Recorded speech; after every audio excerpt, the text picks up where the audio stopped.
I'm tired. I don't know who I married. It's like he lied to me. He cheated on me. He stole money out of my account. He told me he was in the military. None of that was true.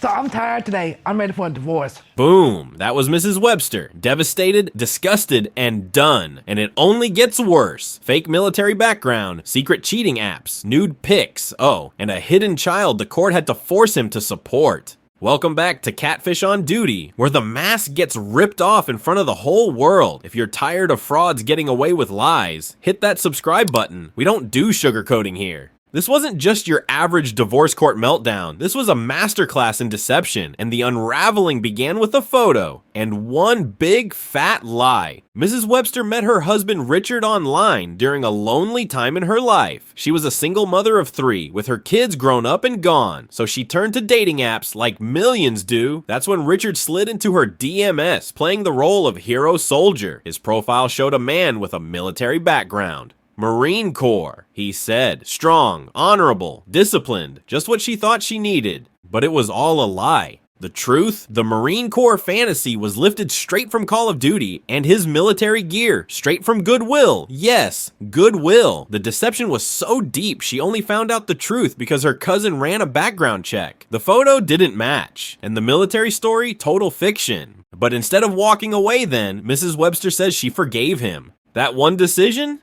It would haunt her. So what did Richard have to say for himself? Let's break it down. When confronted in court about the fake military story, here's what he admitted. Yes, I told her I was in the military.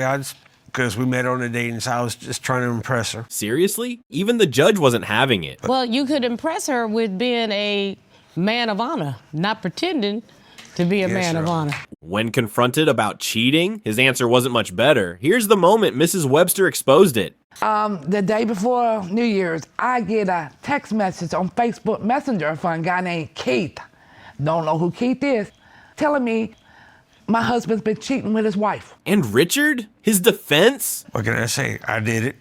I'm ashamed that I did it. He didn't deny it. He didn't argue. He just shrugged and moved on. It's not just the betrayal, it's the casual way he admits it. Like it's no big deal. That's the mark of a man who's been living a lie so long he doesn't even flinch anymore. Let's talk about the avalanche of deceit that followed. The fake military story was just the tip of the iceberg. The truth really started tumbling out when Mrs. Webster's 24-year-old daughter stepped in. After that Facebook message from Keith, the daughter grabbed Richard's phone, and what did she find? Stuff he had a WhatsApp app, 3 or 4 more apps, and he had Instagram.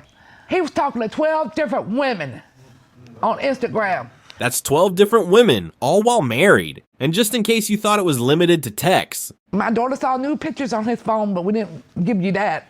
Praise God. And pictures of him nude. But it gets more pathetic. Turns out Richard didn't just cheat. He literally paid strippers with their joint money. He worked at a strip club. He got fired in July.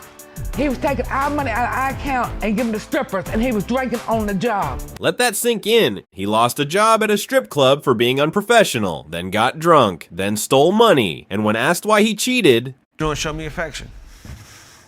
So it's we her work fault? 2 different schedules. Translation, blame the victim. The judge nailed him right there. Last I missed my guess, nobody is pulling your penis out of your pants and attaching it to another human being.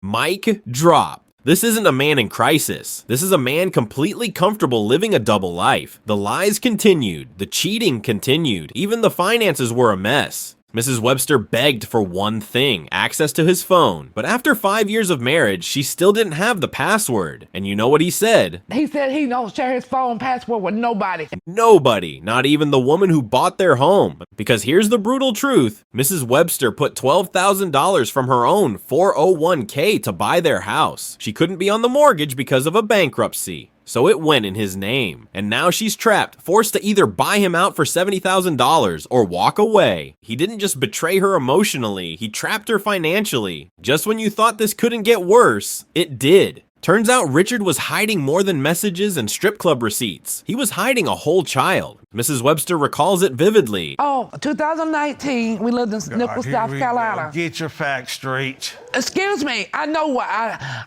answered the door. The sheriff department came to the door and said, "Does Richard Webster live here?" I said, "Yes." He said, "Can you bring him to the door?" So I brought him to you've been served. It was child support papers. Yeah, they garnished his wages. And then when we moved from Nichols back to Fayetteville, North Carolina. So I was packing our suitcase and getting our stuff together. And in his suitcase, I found in 2015 a DNA test was showing he was 99.9% his child. Yes, you heard that right. She found a DNA test, a 99% match. And what did Richard have to say? Yes. I don't remember. So when asked if he saw a DNA result, I don't know exactly. that's when the judge lost it. No, good and doggone well. If you got a piece of paper that said that you had a child, if you got the piece of paper. Mm-hmm. And see, these are provable lies, Mr. Webster. You don't have to lie about dumb stuff.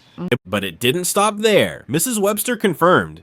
I've never seen it. 2009 to me. That's when I didn't he even got sign the birth divorced. certificate. That means you sorry. And she's right.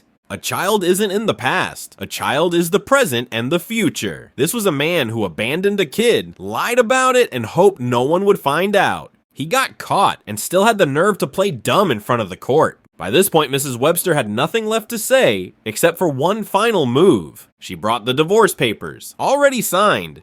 Because I'm tired. I'm done. But even as she was ready to walk away, Richard somehow still didn't get it. I was just trying to save our marriage. Even the judge couldn't believe it. No. You are using words that do not belie your actions. Richard tried pulling the sympathy card. I try my best at my job. And every time she needs money for like work or herself, I tell her to go ahead, get it. But she likes to pinch pennies too much. The judge checked him on that too. Mr. Webster, my notes say you make $12 an hour. And that's not a problem. The problem is he's contributing almost nothing, emotionally, financially, morally. Mrs. Webster was working 60 hours a week, all while battling congestive heart failure. And this man, this husband, had the gall to act like he was the victim. Even her daughter spoke up in a written statement. Since the day I moved back in, I feel like I've been forced into taking the role of her partner.